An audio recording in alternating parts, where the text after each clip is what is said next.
তালি আগে দিতেছে মনে হয়। তারা আশা করছে আপনি একটা উর্দু শের বলবেন, সেজন্যই তালি দিয়েছেন।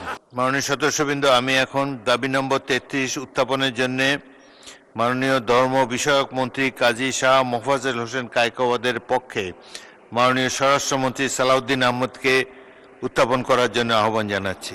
কোর্ট ফোরাম মৌলানা। জি জি জি, মাননীয় স্পিকার, আপনাকে ধন্যবাদ। তালি আগে দিতেছে মনে হয়। তারা আশা করছে আপনি একটা উর্দু শের বলবেন, সেজন্যই তালি দিয়েছেন। মাননীয় স্পিকার, আমি বুঝি আমি কোর্ট ফোরাম মৌলানা। আমি মাননীয় স্পিকার একটা শায়ের শুনতে যাচ্ছেন আপনার কাছে। আমি না, মাননীয় বিরোধী দলীয় সদস্যরা শুনতে যাচ্ছেন।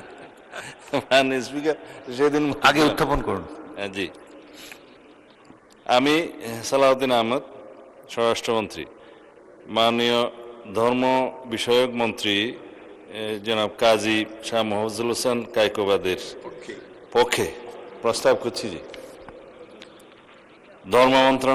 ধর্ম বিষয়ক মন্ত্রণালয় খাতে 2027 সনের 30 জুন তারিখে সমাপ্ত অর্থ বছরের প্রয়োজনীয় সাকুল্য পরিচালন ও উন্নয়ন ব্যয় নির্বাহকল্পে মহামান্য রাষ্ট্রপতিকে অনধিক 2,955 কোটি 42 লক্ষ টাকা মঞ্জুর করা হোক।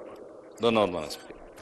মাননীয় সদস্যবৃন্দ, যেহেতু এই দাবির উপর আলোচনা না করার ব্যাপারে নোটিশদাতা মাননীয় সদস্যগণ সম্মত হয়েছেন, সে কারণে এটিকে আমি সরাসরি ভোটে দিচ্ছি। সংসদের সামনে প্রশ্ন হচ্ছে, মাননীয় ধর্ম বিষয়ক মন্ত্রী কাজী শাহ মোফাজ্জল হোসেন কায়কোবাদের পক্ষে স্বরাষ্ট্রমন্ত্রী সালাউদ্দিন আহমদ কর্তৃক উত্থাপিত প্রস্তাব মতো ধর্ম বিষয়ক মন্ত্রণালয় খাতে মহামান্য রাষ্ট্রপতিকে অনধিক 2,955 কোটি 42 লক্ষ টাকা মঞ্জুর করা হোক।